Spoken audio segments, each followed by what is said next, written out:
My father, Franz Waxman, was a genuine wunderkind. A little kid, 5 years old, crawls up on the piano and starts playing by himself. And it was just his passion for his entire life.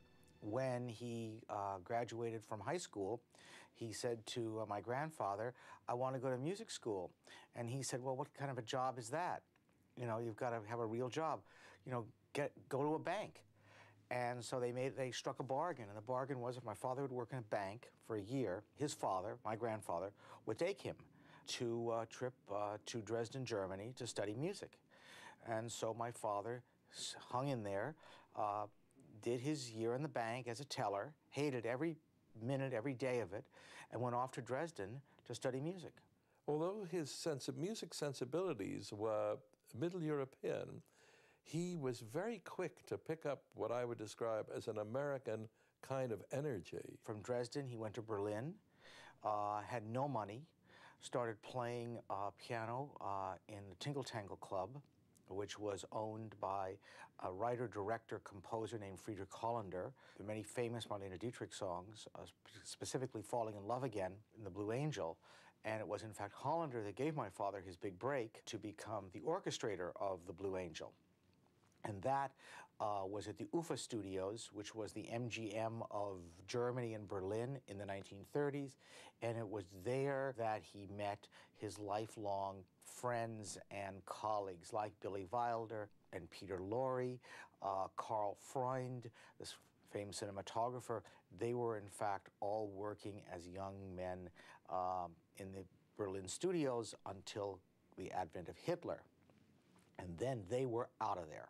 He was very interesting as a composer, because he was another one of the great Middle Europeans who came here, courtesy of Hitler. They went to Paris, and as did all the other people whose names I've just mentioned. They worked in the French film industry while sort of getting their lives together to come to Hollywood. They came to Hollywood as outsiders, as genius outsiders, who then were embraced by that community, actually ended up defining that community in a way because of their work. My parents went to a New Year's Eve party, and at this party, my father is introduced to a director. And this man says to him, "I've been looking all over the world for you." My father goes right after the turn of the year over to Universal, and of course the director was James Whale, and the picture was Bride of Frankenstein. So at 29, he got his big break, wrote one of the first symphonic scores, and on the basis of that was made music director of Universal Pictures. Each of the studios had studio orchestras. I don't remember the actual size of the orchestras, but they were a full complement, strings, woodwinds, brass. They were probably somewhere in the vicinity of 60 players. And each of the studios had such an orchestra. In the case of Sunset Boulevard, it was one of his first pictures at Paramount.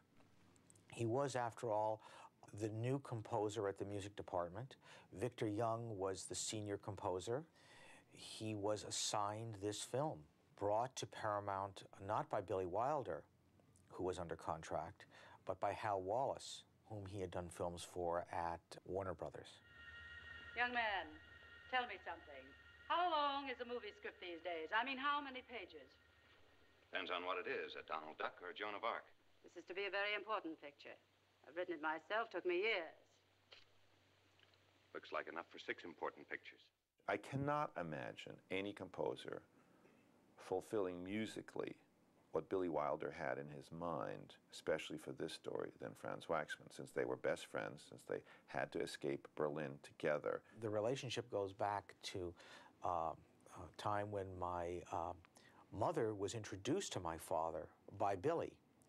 So they were very close. In fact, by the time I came around, Billy actually named me because my parents couldn't agree on a name. So my parents didn't name me, Billy Wilder did. When I arrived here, Franz Waxman was one of the giants. I arrived here in 1950, and film music was full of giants at that time, when you stop to think of it. I mean, it was Franz Waxman, Miklas Roja, Max Steiner, Alfred Duman, David Raxon, Hugo Friedhofer.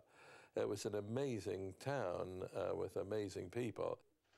Those idiot producers. Those imbeciles.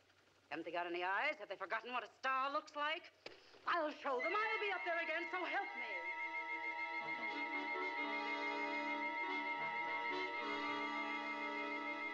me. Usually the composer reported to the music director. And generally the first screening of the film was with the head of the music department. But probably in the case of Sunset Boulevard, it was with Billy. When I first came to Hollywood in the 50s, I met one director in the first 10 years that I worked here. Didn't even meet the directors in those days. My father then would see the film alone, and that was the most important time for him, because he'd really think about what's the texture of this film going to be like. Not what is Norma's theme going to be, what's Joe's theme, but what kind of a feel do I want to have to this score? What's the orchestration going to be? What's the mood? How am I going to approach this? He saw the film with Billy. He probably had lunch afterwards and talked about it, and he came back with some musical ideas after what's called spotting the film, which is where you sit with the cue sheets, which are a minute or second-by-second breakdown of the film. And that is what spotting a film is all about. It's about sitting down with the filmmaker and deciding we should have music in this place, but not in this place. And the composer decides what scenes will have and what scenes will not have music. Early on, for instance, at Metro, you spotted the film not with a director, a filmmaker, but with a specialist whose job it was to assist the composer in spotting the film. The cue sheets are delivered on almost a daily basis because at the same time the director is cutting the film. So as the cue sheets arrive, the composer sits down and begins to write the score. In the old days, the score did not make it into the film until the film was locked. So there were no changes in those days because you were working with a film that was final. Full score is everything from flutes down to basses. And my father would then approve the full score, and then that would be taken to the studio and copied, and parts would be made for the recording session. Part of the process of getting the cue sheets every day or every other day and rewriting before you actually record a score are changes that can happen. And it is no secret that Sunset Boulevard had an original opening that did not survive the first preview. And interestingly enough, the music that my father composed for the final, if you will, opening of the film, main title and first scene, were what he had originally written for the first scene, Conversing Corpses, which was discarded. I think Billy Wilder experimented obviously in two different ways of starting that picture, but fundamentally, since Joe Gillis is dead at the beginning of the picture and is talking to us, we know that he's going to be dead for the rest of this picture, and he's going to end up dead.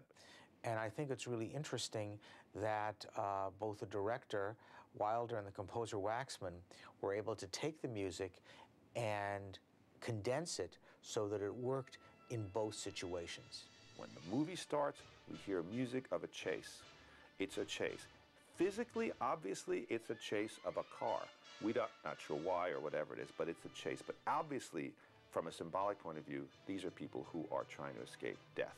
In the case of Norma, it's death of a career, therefore a person's soul. She's living, but she's dead, and death is waiting at the doorstep for her. For Joe, it's the bill collector. It's how do you make a living out there with a car that you can't even pay for, and you're just trying to make your payments in, so death is waiting for him too. When we first see Norma, she has her theme, which is a tango. Joe's is bebop, because he's a young, hip, hot writer. You know, he's a kid who's on the make and on the run. So these two themes, plus the theme of the chase, work all the way through the picture. The keys that they're written in, the way they're orchestrated, one fits into another, which means, from my point of view, that Franz Waxman, who was trained legitimately as a composer in Berlin, was actually thinking of these scores as being composed right through. In other words, when the music stops and there's just dialogue, and then the music picks up again, it can pick up again. In other words, it completely works as a through-composed set of ideas. Sometimes, when we got stuck, we'd make a little tour of the drowsing lot. Not talking much. Just wandering down alleys between the sound stages.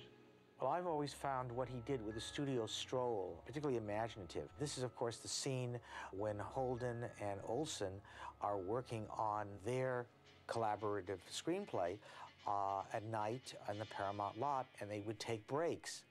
And they would walk on the deserted streets, the old sets, and their dialogue, of course, and this is where they first really fall in love. And for this scene, my father created a parody of Paramount on Parade. My father slowed it down to almost a waltz, and it becomes the love theme. I thought that was an amazing use of musical invention that not many people are aware of when they first see the film. The tango theme for Norma is bizarre, and it is bizarre, obviously, on purpose to accentuate her character. And then from that point on, it deteriorates musically and becomes more subdued as the film goes on and as she becomes wilder.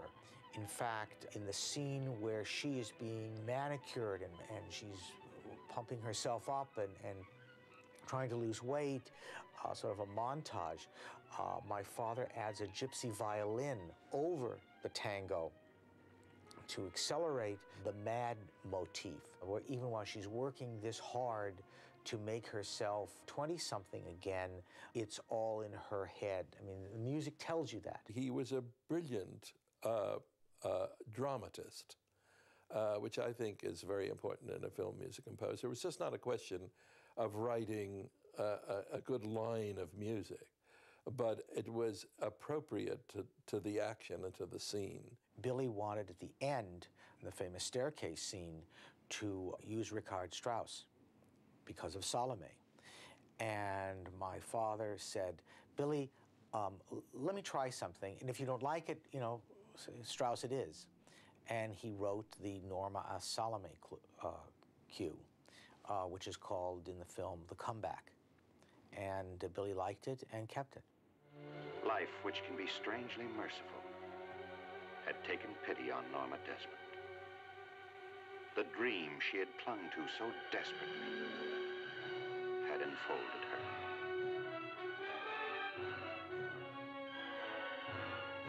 My father won his first Oscar for Sunset Boulevard, and his second the next year for A Place in the Sun, 1951.